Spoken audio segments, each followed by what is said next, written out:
my new book, The Unwelcomed. It's the curious case of Clara Fowler.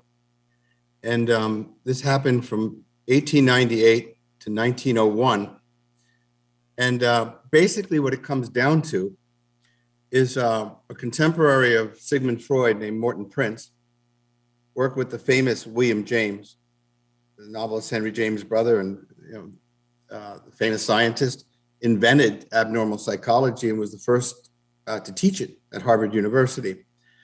He was involved in the study, along with Morton Prince and a fellow named George Waterman, heir to the Waterman Penn fortune, and again, a Harvard medical school professor. Formed a team.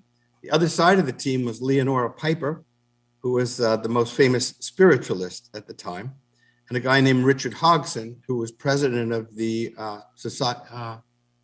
Society of Psychical Researchers. And they were spiritualists. So this team had a science element that was like the highest caliber of its day. Sigmund Freud was actually involved in the case. And from the other side, the elite of another belief, of another way of looking at this case. So what happens is a woman, and I had to research a lot, hire a detective to find out her real name, but her name was Clara Fowler. And she was turned over to Prince, who was studying abnormal psychology by Putnam, James Jackson Putnam, another Boston Brahmin family and professor, because he thought that Prince was more equipped to handle this. And at the end, she had all the symptoms of demonic possession. It started with loss of appetite. It started with neurasthenia, nightmares, horrible nightmares. Somewhere she'd be surrounded by dark robed figures, be torn up by wild animals, things of that nature. So she couldn't sleep. So she suffered from terrible insomnia. But then it started to move into a whole other realm. And Prince was determined, because he was in competition with Sigmund Freud, to see the direction that psychiatry would go, whether it would go towards analytical psychiatry, or whether it would go towards a behavioralist point of view, more pragmatic, more physical. And Prince was hell-bent on becoming famous. And so this was, and setting the path for psychiatry in the future. So he had a real penchant and motivation for proving this was a psychiatric condition. And in the end, Hodgson argues with him and says, "Look, we have a woman who speaks in voices that are not her own. Her face contorts and she looks like another person. She talks in languages that she has no ability to understand or know, but she speaks in perfect Latin. Things like that are just strange and bizarre. She gets letters. She finds letters on her bedstead in the morning threatening her life. I won't repeat them here, but blasphemous letters saying, 'I'm going to kill you. You should take a gun to your head, and I want to control your body. I want this body.' Just really weird. And so they study it together, and it goes really back and forth in terms of arguments. And Hodgson's point of view is, look, just imagine in the year 1898 in Boston, Massachusetts, at Harvard University, we have a woman that displays all of the signs from biblical times, medieval times that we're studying. Instead of trying to find a disease or a name that captures this, what if it really is the devil? If it is the devil incarnate, it means there's a spiritual world. And if there's a devil, there's a God. And if there's a God, there's a life everlasting. We stand on the threshold of proving this one way or the other. This is an incredibly important case, not for science, but for humanity. And so the stakes are very high. And it's just an incredible story. I got it from William Peter Blatty. I was a student at Georgetown University. and a writer, of course. So I was writing short stories. I had my first novel. So, some typos all over the place and, thrown together. And so I knew, he had a bestseller for 52 weeks or whatever. So I was hell-bent on meeting this guy and having him read my novel and hopefully helping me get it published. So I chased him all over the place. Finally, I found out that he had a room with Billy Friedkin and a secretary at the Key Bridge Marriott Hotel. So I went over there, and he wasn't there, but the secretary was. So I plead with her, I say, I'm a student, this and that. I've got my first novel. She goes, look, and behind her, she has stacks of books, novels that people have sent from all over the world. She goes, this is, he can't read it. He's not going to read any of these. I said, look, you tell him that I'm a student at Georgetown, just like he was. And he wanted to be a writer, and he was writing just like I am. I'm like him.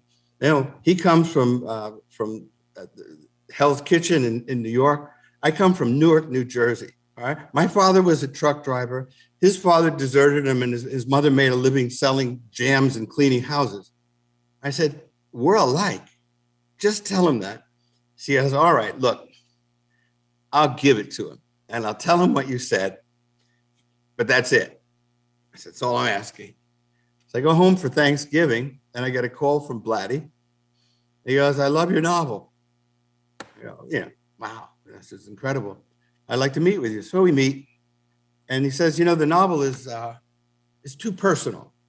First novels are always that way. So I said, so it's not commercial enough. He said, but you've got the brains and the will to be a fine novelist. So I'll tell you what, I move around a lot. I have a house in Aspen and Beverly Hills. I have one here in Georgetown. And I don't know where I'm going to be living 2 or 3 years from now. But I promise you, my secretary will let you know where I'm living and how to get a hold of me. You write a second novel, come see me, and I'll help you get it published. So true to his word, it's Academy Award week. I was a cop at the time. I had one suit. It was a winter suit. I flew to Los Angeles. I had $80. So I go to the Beverly Hills Hotel where I'm supposed to meet him, and he's not there. So again, I'm in this begging mode. I look at the manager of the hotel. I said, man, you don't understand. I've been working years on this free novel. I mean, I've got to see him. He goes, well, I'm going to tell you what happened. He's getting death threats. So he had to move out of the hotel. Every sort of wacko. Because of The Exorcist? Yeah. So he goes, well, I'll tell you what. In his mail thing, there's a slip of paper with an address on it. I don't know whose address it is. I don't know where it is, but he left it there like for messages. So I took my $80 and the address, and it was in Sherman Oaks. It took me $80 to get there because it was in the hills. And I get out, I'm sweating profusely in this winter suit. I knock on the door, and Tippi Hedren from the Birds answers the door. So she goes, what do you want? So I tell him. He goes, well, he's out with the producer, Noel Marshall, having drinks. So he'll be back sometime, I guess. So I look at her, and I say, I don't even have cab fare. She goes, well, come on in. I come in, and I swear to God, she collects lions. Now, I didn't know that. I sit down on the couch, and this lion cub starts moving. I thought it was a stuffed animal, right? I look at her and I go, it's been a long day, and I might have heat prostration or something, but is that stuffed animal moving?